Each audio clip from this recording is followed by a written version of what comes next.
punto de barrios. A mediados del siglo XIX, Pittsburgh era el centro de la manufactura. El acero, el petróleo y el carbón se producían y refinaban a una escala nunca antes vista, con fábricas que abrían y se expandían rápidamente. Esto provocó un auge demográfico, lo que atrajo a magnates de otras industrias a establecerse en Pittsburgh. Las mansiones que veremos se extienden desde Allegheny hasta el East End, una zona que ya se consideraba adinerada antes de que llegaran los millonarios. En 1871, George Westinghouse compró esta finca de 4 hectáreas y comenzó a remodelarla. Había llevado la corriente alterna a la vanguardia de la ingeniería eléctrica, compitiendo directamente con Thomas Edison, quien investigaba la corriente continua.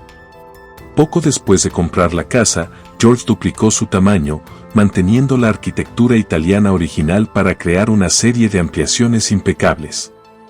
Realizó varios experimentos en el sótano de su cochera, lo que sentó las bases para la electricidad moderna. Pero sus experimentos requerían cantidades ingentes de energía, así que empezó a buscar una fuente en su propio jardín. En 1884, cavó un hoyo gigante en su jardín y desató la fuerza bruta de la madre naturaleza. Escondió una bolsa llena de gas natural, que se incendió, provocando un incendio abrasador que se elevó a 30 metros de altura. Ardió sin parar durante más de una semana antes de que George descubriera cómo taparlo de forma segura.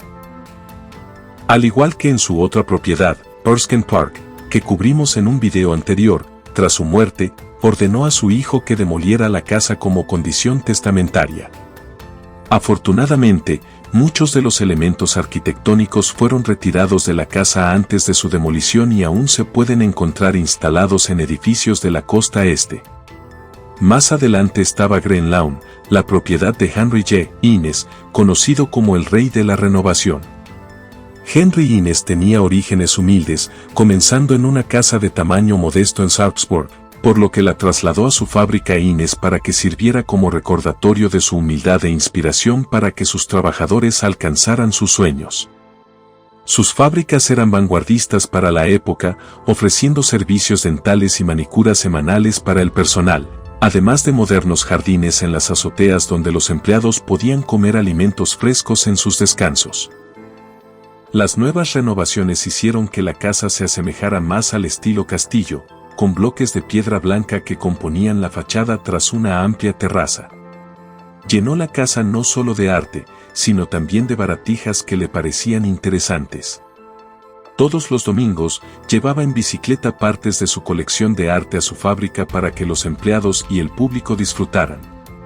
De vuelta en casa, a sus criadas y mayordomos se les permitía alojar a sus familias en las habitaciones de servicio, algo también inaudito en aquella época. Henry falleció en 1919 y la casa quedó en manos de su familia. Intentaron donarla a la ciudad, pero era demasiado grande para que la ciudad pudiera costear su mantenimiento. Se vendió en 1924 a un promotor inmobiliario que mandó desmantelar la casa. El promotor construyó hasta 5 nuevas viviendas utilizando los restos arquitectónicos. Hoy en día, lo único que queda de la finca es el muro de piedra que bordea la calle y un par de las numerosas dependencias. Al lado estaba la casa de Henry Clay Frick, Clayton. Acabamos de visitarla hace un par de vídeos, así que no entraremos en demasiados detalles. Frick era un industrial que vendía cocaína a la Carnegie Steel Company y amasó una fortuna inmensa.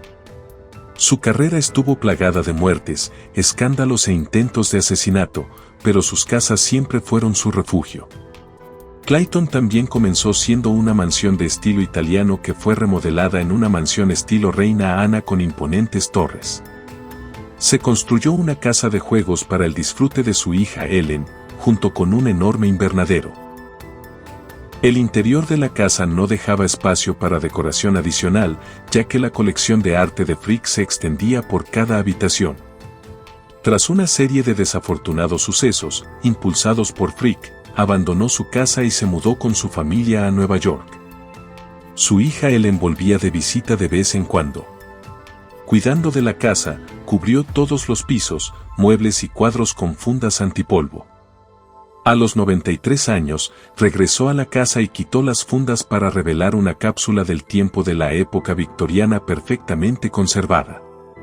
Falleció aquí en 1984, dejándola a un fideicomiso para financiar la casa como museo para que las futuras generaciones aprendan sobre la época victoriana.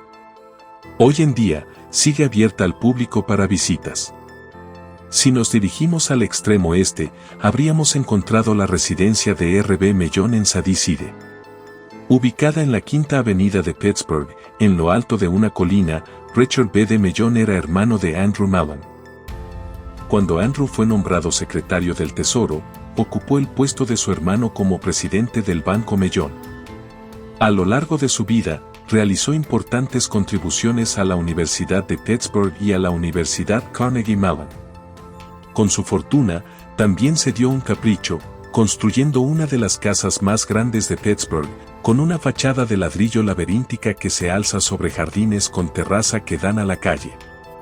Los únicos restos que se conservan de la otrora majestuosa finca son la cochera y la verja de hierro que ahora rodea el Parque Mellon. En la avenida Forbes, en el extremo este, se encontraba la mansión Squirrel Hill de John Worthington. John era ejecutivo de la South Pan Oil Company y su trabajo le permitió viajar por todo el mundo. Durante su estancia en Inglaterra, se enamoró del histórico castillo que visitó y regresó a casa con la inspiración para la casa de sus sueños. Fue diseñada en estilo neojacobiano. Con el tiempo, la fachada se cubrió de yedra que crecía entre los parapetos. El interior lucía paneles de roble en las paredes y lo que se decía eran los techos de yeso más ornamentados de todo el estado. En 1946, la majestuosa casa fue adquirida por el Templo Sinaí y continúa funcionando como sinagoga hasta el día de hoy. En 1887, William Toe comenzó la construcción de la casa de sus sueños, llamada Lyndhurst. Había amasado su fortuna en la banca antes de expandirse al carbón y los ferrocarriles. Quería una casa imponente para hacer alarde de su riqueza. La mansión de estilo neogótico se alzaba a 4 pisos, visible por encima del frondoso dosel de árboles que la rodeaba. Cuando William falleció, dejó la casa a su viuda, Mary, quien se vio obligada a venderla en pedazos para financiar la defensa legal de su hijo Harry. Harry Sow odiaba al renombrado arquitecto Stanford White por varias razones. Harry alegó que Stanford había manchado su nombre con la basura para evitar que fuera aceptado en la alta sociedad. Esto era cierto, pero Stanford lo hizo para ocultar un crimen atroz que había cometido. Cuando Evelyn, la esposa de Harry, tenía tan solo 16 años, Stanford White le había hecho insinuaciones indeseadas, traumatizándola de por vida. El 25 de junio de 1906, Harry se enfrentó a Stanford White en el Madison Square Garden de Nueva York, sacó su arma y le disparó frente a cientos de personas. Posteriormente, Harry fue declarado inocente después de que un jurado indeciso lo declarara demente. Si bien esta es la versión familiar de la historia, este juicio fue considerado el juicio del siglo. Una rápida búsqueda en Google sobre el asesinato de Stanford White le brindará los trágicos detalles de los hechos si desea obtener más información. En fin, la riqueza familiar se agotó tras el proceso judicial y, en 1942, su mansión fue demolida. Quizás se pregunten qué pasó con Pittsburgh. ¿Por qué no sigue siendo así hoy en día? A medida que continúo con la historia, les mostraré algunas fotos más de las mansiones que alguna vez prosperaron en la zona. Al igual que el destino de tantas otras ciudades dependía de la bolsa, cuando llegó la Gran Depresión, Pittsburgh vio su riqueza prácticamente desaparecida.